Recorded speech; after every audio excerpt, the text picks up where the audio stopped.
Existe, nos tempos de hoje, uma interpretação muito particular, que muito se engana das Sagradas Escrituras, de quem diz que se crê em Deus, se é fiel a Deus, Deus o protegerá de todo mal, nada lhe fará mal, nenhum mal se cairá sobre ele.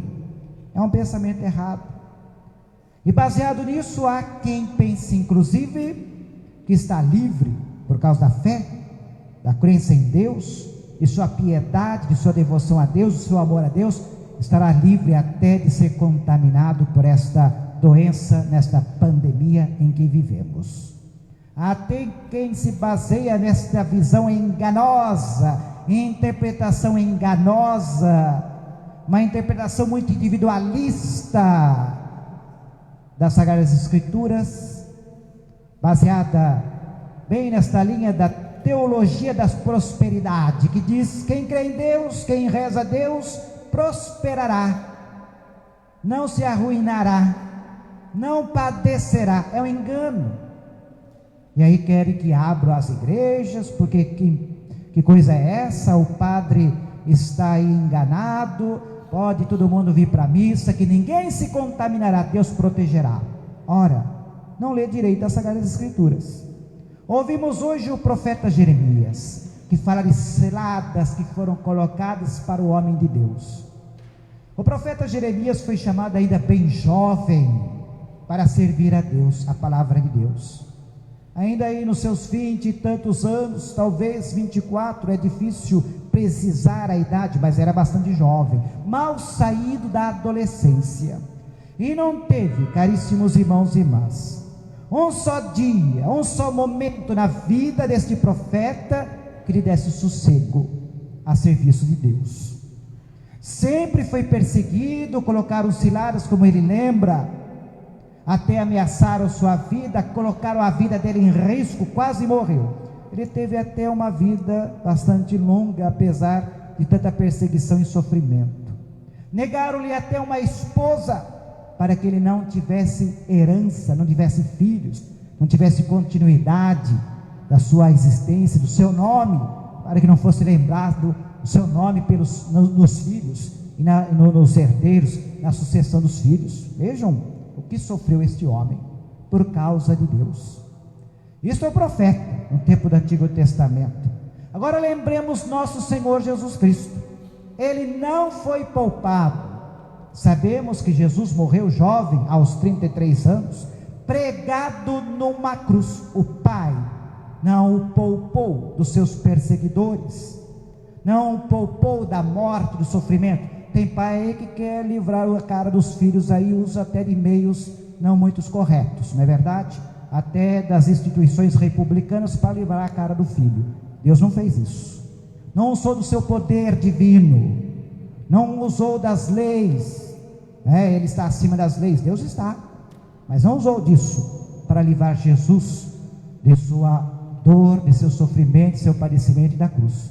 Jesus também tem poder, é Deus, Filho de Deus.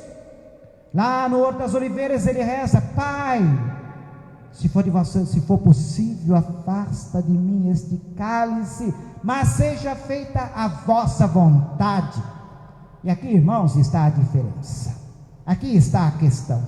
Nós somos herdeiros de uma igreja de mártires, começar de Jesus Cristo, nosso Senhor, nosso mestre, pastor, fundador da igreja, morreu na cruz, mártir da fé.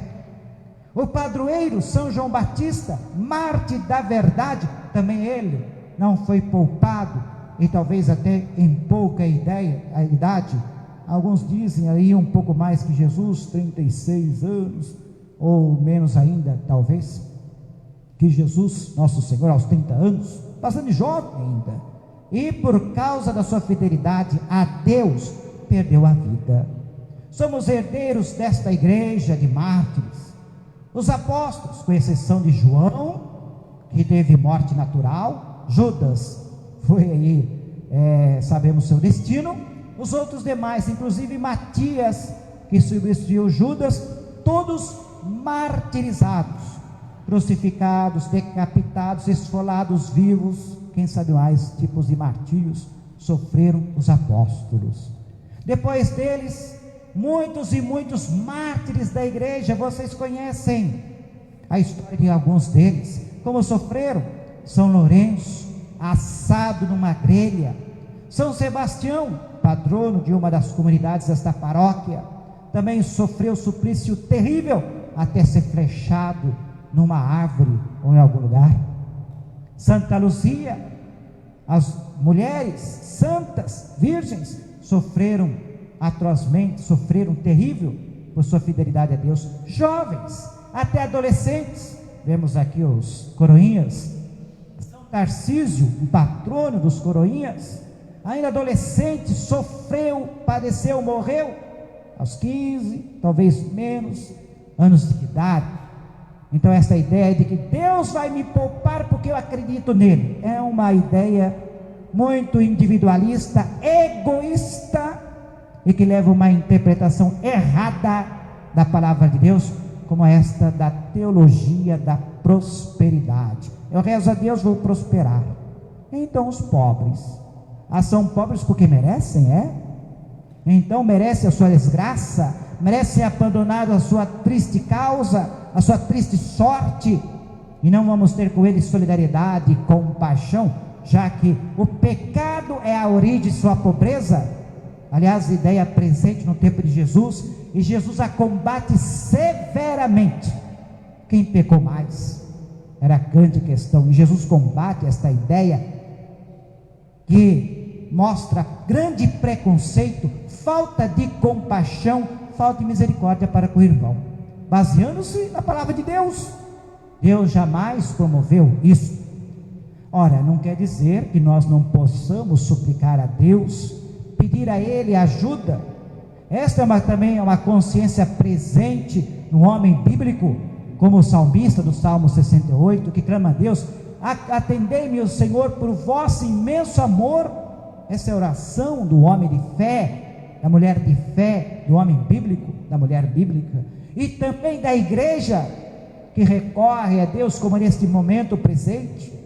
Ouvimos tantas e tantas orações oficiais da igreja, com o nosso Papa, pedindo, o Papa Francisco, que Deus socorra a humanidade, a igreja, e a livre deste mal, deste flagelo da pandemia que estamos sofrendo, desta doença que tem ceifado tantas vidas no mundo inteiro, e que só cresce no nosso país, o Brasil, mortos, doentes, contaminados por essa doença. Podemos recorrer a Deus, mas aqui, irmãos, temos que ter bem presente o que os mártires, os santos mártires, os homens da Bíblia deixaram para nós como exemplo, e sobretudo o modelo que nos deixou Jesus Cristo, recordando aí de novo a sua oração no Horto das Oliveiras. Se for possível, ele reza: afaste de mim este cálice, mas seja feita a vossa vontade.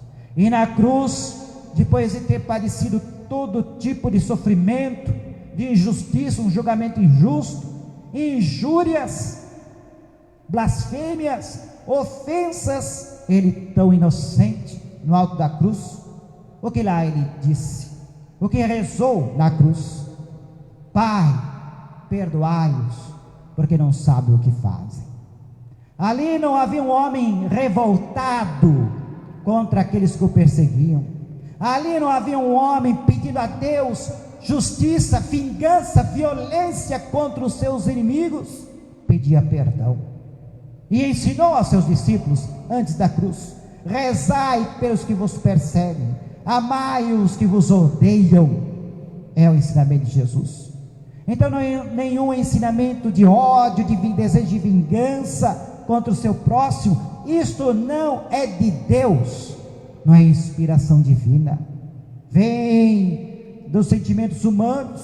Ora, sentir-se injuriado, sentir-se contrariado é normal, é humano, mas ficar repisando este sentimento, remoendo este sentimento, deixando-se envenenar por sentimentos de mágoa, de desejo de vingança, é chamado de rebelião. ressentimento.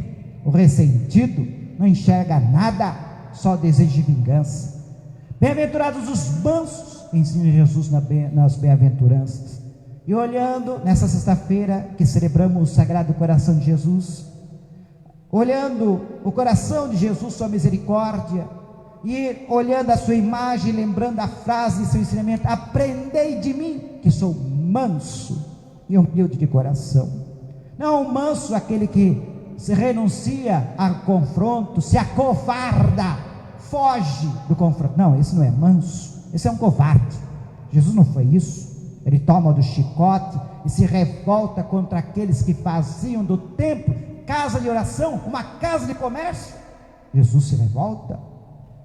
É manso no sentido de renunciar à vingança, o ódio, a odiar alguém, renunciar a olhar para alguém e ver menos que uma pessoa humana. Isto não é cristão. Jesus convida os seus discípulos a superar, quando pede então a rezar pelos que vos perseguem, a amar o que vos odeiam, a fazer sempre o bem, mesmo quando temos como paga, ou quando recebemos a violência, o ódio, a perseguição.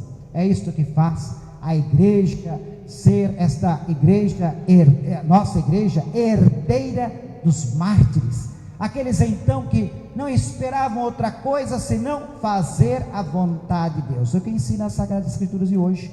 Em primeiro lugar, a vontade de Deus, não o meu querer. Vivemos um tempo onde tudo é muito fácil, tudo vem facilmente. Evoluímos. Não vou falar muito do meu tempo não, vocês vão achar que já sou do grupo de risco. Não sou, né? A denuncia a idade, muito velho. Ah, mas naquele tempo, já cansei de receber memes, né? Você usou esse sabonete, usou essa marca. Então, mas não vou falar muito não, mas tempos passados em minha infância, da idade dessa moçada aqui, a coisa não era tão fácil assim. Tempos difíceis, economicamente falando. Hoje tudo muito fácil, de mercadorias, de produtos, até de dinheiro. A vida evoluiu, a sociedade brasileira evoluiu economicamente, sabemos disso, crescemos. Quem viveu no passado e hoje sabe disso, percebe isso. Mas também cresceu o que é chamado aí do hedonismo, ou seja, satisfação sempre, prazer sempre, coisa boa sempre. E se é contrariado, aí vem a revolta. Hoje não se aceita não como resposta. Já vê atitudes de alguns aí, porque a igreja anda fechada para evitar o contágio. Se revoltam, não aceito não como resposta. Tudo agora é resposta rápida, né? Fast food, ligou, plug and play, ligou, está funcionando. Se demora um pouquinho, já fica revoltado, já começa a gritar, meus direitos, muitos direitos, poucos deveres, ou talvez nenhum dever. Não é lembrar dos deveres, né? Nós vivemos esse tempo então de muita satisfação, muitos prazeres, muitas coisas fáceis. Estamos sempre essa coisa de vamos pensar positivo, vamos pensar só na vida, e se excluiu ou se nega a realidade da morte. Talvez esta pandemia, caríssimos irmãos e irmãs, esteja a nos ensinar que devemos pensar como o homem do passado, como os nossos antepassados sabiam bem que a vida é limitada, que a morte é certa. Nós nos esquecemos disso. Havia, que para nós hoje parece uma coisa muito mórbida, uma prática, um exercício espiritual que chamava-se o exercício da boa morte, preparar-se para a boa morte. Celebramos recentemente o Pentecostes, e no hino do Espírito Santo, num dos hinos, diz, preparar-nos para uma boa morte. Mas ninguém quer ouvir disso, né? Que isso, padre? Nós estamos aí com dificuldade, tantas mortes, pandemia, doença, e o senhor vem falar de morte? Sim, a morte faz parte da nossa existência desde que nascemos. Talvez devemos, esta pandemia está nos a ensinar isso, né? Que a fé é fé na vida eterna, não é fé na vida para sempre aqui na terra. Não, Deus não nos poupará desta pandemia. Aqui se trata não de Deus, mas de nós. Qual o nosso comportamento? Jeremias, o profeta, Jesus Cristo nosso Senhor, o apóstolo Paulo e todos os mártires e mártires, homens e mulheres, adultos, jovens, adolescentes e até crianças, sabiam do que estavam escolhendo. Diziam os anais, tanto os romanos, porque os tribunais romanos, o Império Romano, fazia a sentença, o julgamento dos cristãos e anotavam, escreviam. A execução da sentença, descreviam, e lá está escrito a impressão que eles tinham dos cristãos indo para a sua execução, nas arenas, para serem devorados pelos animais, executados, decapitados, mortos por crucifixão ou queimados até. Eles iam, diz lá os anais, e também os anais cristãos, os anais dos mártires, eles iam cantando hinos a Deus. Os hinos religiosos estavam indo para a missa, estavam como que indo para a Eucaristia. Santo Inácio de Antioquia: quero ser aquele trigo amassado, esmagado como o trigo que faz o pão da Eucaristia, para ser um pão agradável a Deus. Assim pensavam os mártires. Nenhuma revolta contra Deus. Eu dediquei minha vida a ti e agora isto? Não. Colocando-se a serviço de Deus, em primeiro lugar a Deus, pensar em Deus, e não em me dar bem, em prosperar, em ter uma juventude eterna, vida para sempre aqui na terra. Vai ficar para a semente? Nós devemos começar a pensar nisso, servir a Deus em primeiro lugar, buscar. Isto é a fé, e a promessa de Deus é a da vida eterna, não de vida para sempre aqui na terra. Nunca vai morrer, nunca vai ficar doente. Fé associada a estas ideias: nunca vai ficar doente, nunca vai se contaminar. É o mesmo erro que caíram os fariseus, que pensavam os pobres são pobres porque pecaram contra Deus, e Jesus os combate, os corrige severamente, como a palavra de Deus hoje nos corrige também severamente. Buscar a Deus, fazer a vontade de Deus sempre em primeiro lugar, é o que nos ensina Jesus Cristo no Evangelho. Não temo que mata um corpo, que seja essa doença, seja perseguição. Não buscar em primeiro lugar a você vantagens para você levar a vantagem em tudo, mas o que é bom para todos, e sobretudo o que faz a vontade de Deus. Hoje talvez não seja exigido de nós o sacrifício do sangue, o martírio, morrer pela causa, morrer pela fé, mas seremos confrontados na consciência da fé, na moral, na ética. Sim, a fé supõe uma ética, isto é, comportamento de vida, porque senão eu fico dizendo: Jesus é meu Senhor, eu amo Jesus Cristo, mas não tem nenhum gesto de compaixão, de misericórdia. Reza até: Jesus, manso e humilde de coração, fazer meu coração semelhante ao vosso, mas não tem um pingo de compaixão, um pingo de misericórdia, e deseja vingança, a morte, a destruição dos seus inimigos. Isto não é cristão, não está tendo Jesus como mestre, é uma incompatibilidade. Também não se importa com as questões da justiça, com o sofrimento do irmão, do pobre, do doente, do miserável. Não se importa, é indiferente, fica se recolher nas suas comodidades, nas suas seguranças, suas falsas zonas de seguranças, falsa zona de segurança espiritual, indiferente à sorte do próximo, como o rico, indiferente a Lázaro, que bate na sua porta e pede ajuda. Caríssimos irmãos, buscar a Deus em primeiro lugar. O que mata a alma é o pecado, é esta falta de consciência para com a misericórdia, para a compaixão, para com o próximo. O que mata a alma é o pecado do egoísmo. Isto que mata a alma, isto nos mata, é uma morte eterna. A Covid pode matar o corpo e ressuscitaremos. Os mártires ressuscitaram para a glória eterna, como São João Batista ressuscitou para a glória eterna, como Jesus Cristo nosso Senhor ressuscitou ao terceiro dia. Devemos evitar então o pecado. Agora está bem evidente ali também, para Jesus, negar a Jesus Cristo. Não é somente dizer, eu não neguei Jesus Cristo, rezo e tal, mas na sociedade é desonesto, não não trata o outro com dignidade, nega ao outro a justiça, está negando Jesus Cristo, está negando o Evangelho e, portanto, está matando a sua alma. Outro ponto, até para encerrar, está presente ali, sobretudo na segunda leitura, a superabundância da graça de Deus. Vivemos em tempos de muita coisa foi nos tirada, a presença de amigos, dos parentes, no isolamento, no distanciamento social. Foi nos tirado, para muitos, aqui tem alguns participando da celebração, participação na Eucaristia, participação nos sacramentos da igreja. Então muita coisa foi nos tirada, não é verdade?